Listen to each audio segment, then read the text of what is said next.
Hey everybody. I've been meaning to put together this review video for quite a while, and I was going to share, scores and show you the Pearson correlation with it and everything. I had done that in the last video on performance, but we're so close to the end here that there are some things I've been reading on the discussion board and things that you guys have been reaching out and asking me about, and I just want to make some clarifications here, and hopefully it helps everybody finish out the class.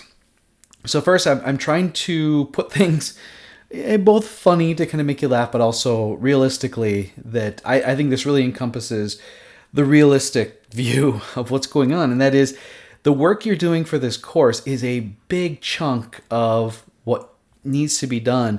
The paper is just what you see. And in saying that, I know a lot of you are worrying about writing the research proposal. If you just follow the basic elements or the design that's in the textbook, you'll be just fine. And I provided some examples too. Here's the thing I want to say. Don't strive to write a perfect proposal because that doesn't really exist. I want you to summarize your experience in this class to take a general topic and then narrow it to a research question, providing its justification, the context and scope of of your interest in it, and then the subproblems or the study objectives. And then you're going to propose a study design that might be able to test the questions you're posing, the subproblems or the research questions. That's what I'm meaning. So it's more about the journey than it is the endpoint or the deliverable. And so again, I don't want you guys to be freaking out about it. I want you to use the tools that you've been provided in this course. I want you to just provide an honest, suggestion for this is a topic of interest. This is why it's of interest. Based on the literature that was reviewed, this is what we know about it currently, and leading up to what isn't known, which is your, basically the research question, and then the subproblems, which you're going to try to answer in order to reach a better understanding of what your research question is. So, that's what the book was about. And this course was designed to have you feel what it's like, to experience what it's like to do research versus just learning about it. I think the practical knowledge of doing research is much more important than knowing all the basic elements. So again, you're not trying to do a perfect proposal. I just want you to share with me how you arrived at where you are now. And the work you put into it is what should prop up whatever you submit to me. Really, that's about it. Get some other things too. I've been bringing this up a lot. What you don't know, you don't know. That's what got me. That was sort of the focus when I was in graduate school. That allowed me to question, look for answers. If I found the answers, good, then I'd move on to the next thing and keep narrowing what I wanted to focus on. It's not easy to do because as humans, we naturally look for simple answers or trends, relationships in the real world, and we then extrapolate those little observations into it must explain my world. That's how we're wired, and it works a lot of the time, but it's not correct. There's a lot of fallibility in that kind of mindset. They say ignorance is bliss. That's what they mean. As you become more knowledgeable and you really challenge what you're seeing based on what can be tested and shown, it makes things less pleasant, if you will. I'll be perfectly honest with you all. When I completed my doctorate degree, I did have to pursue or have to get some therapy because it just gave me a very skewed view of the world. That, to get on the moon, how many errors, how many deaths had to occur in pursuit of that. And that's just the way we are as a human race. I'm getting really philosophical here. Of course, we've got Socrates on the screen. But that's the way it is. You have to intentionally recalibrate your brain and almost look at things differently, question things differently, use the skills you're developing to gain a better understanding. It's not going to make you happier. That's why when people ask me, oh, should I get a PhD? I tell them, only if you really have to. Because I know there are professors out there that are just really happy, but I don't think they're holding to, maybe they've accepted that it's okay that we don't know what's going on and things like that. But I take it a little bit more serious because I'm more of a practical or applied researcher or scientist than some of the theoreticals. That's about the difference. Man, this got really dark quick. I apologize. But again, that's been sort of the premise this whole semester is got a topic. Cool. What do we know about it? And then once you start gaining that understanding, documenting what those papers meant, what they did in that peer-reviewed work, here's what we know. Okay, so, how does that apply to, this population of employees? Or could you measure it a different way? Or are there different measures to better understand the relationship between two factors that you're interested in? And then you alter your search terms and you just try to follow what you can find. And you collect it, you compare it, contrast it. And that eventually leads you to, hey, here's something that isn't really well known or isn't understood very well within this context or scope, and you could pursue it.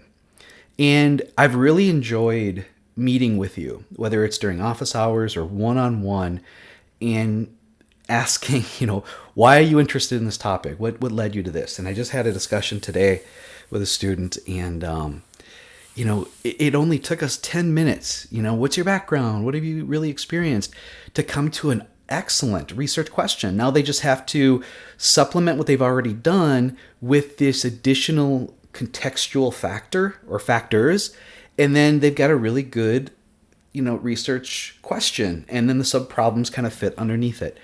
So again, that's what this is all about. And the skills you've developed in this class is what every master's student should be gaining, which I know they're not based on some of the master's and PhD students or graduates I've met from these other universities, quote unquote universities, that they learn about the definitions, but they don't understand how it's applied and the pitfalls you can trip into when it comes to it. And that brings me up to my final.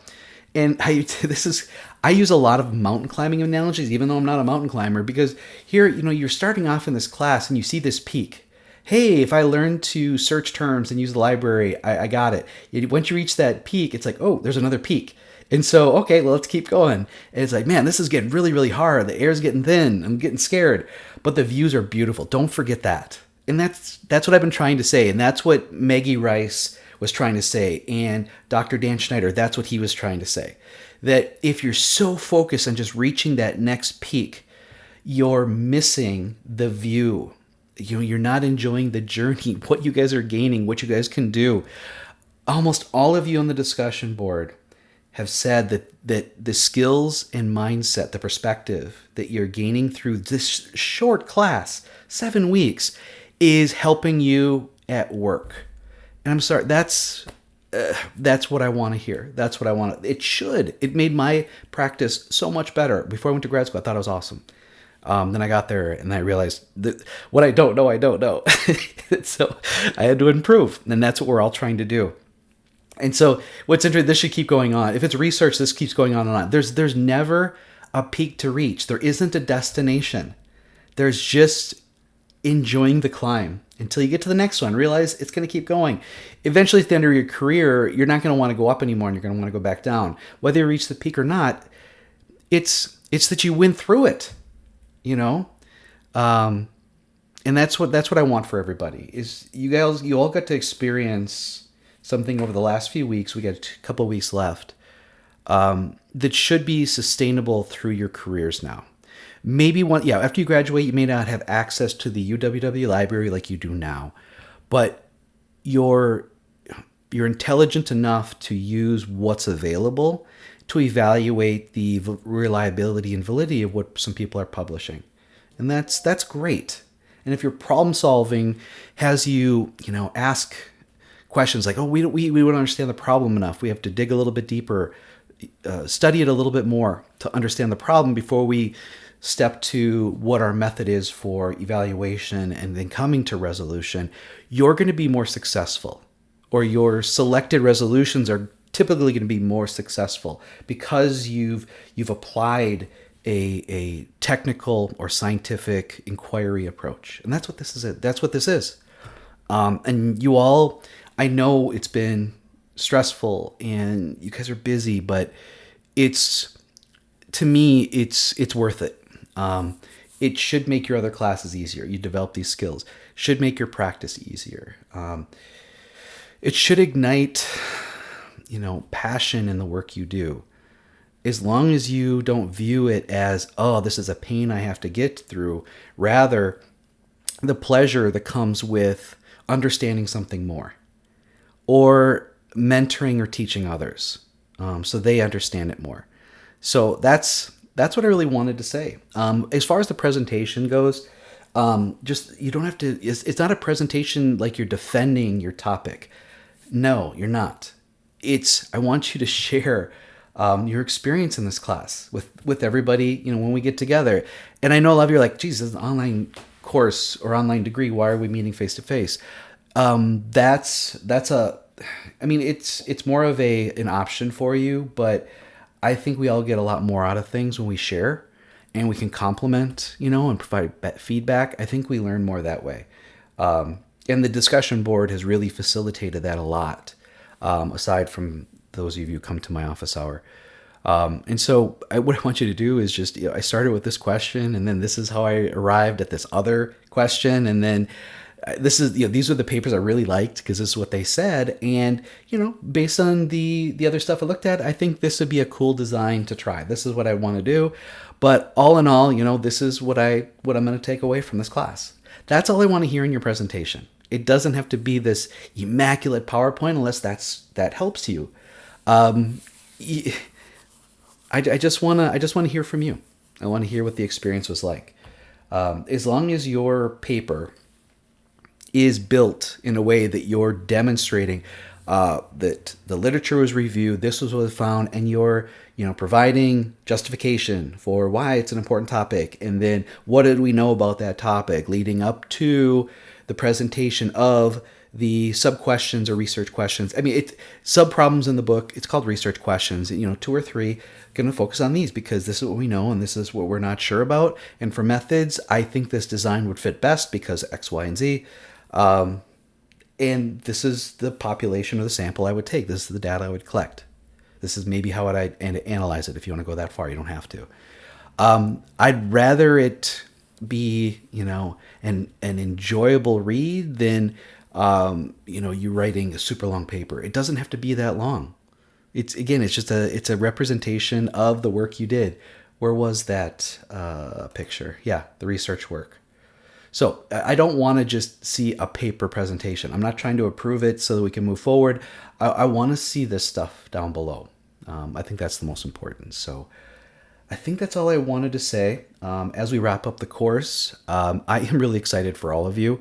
You guys have done really well on this journey. It's only been, we're in the 6th week. Some people are still catching up. That's okay. We still have a little bit of time. But all in all, as a group, you guys have been really good for each other. And I really do appreciate that. So if you have any questions, I'll still be having the office hours on Sundays. I do enjoy that. And it looks like some other of you are setting up some appointments outside of that time. That's great. But let's make sure you do turn around and enjoy the scenery, because the time is going really fast. Enjoy what you're going through right now because, this stuff will carry you hopefully throughout your career.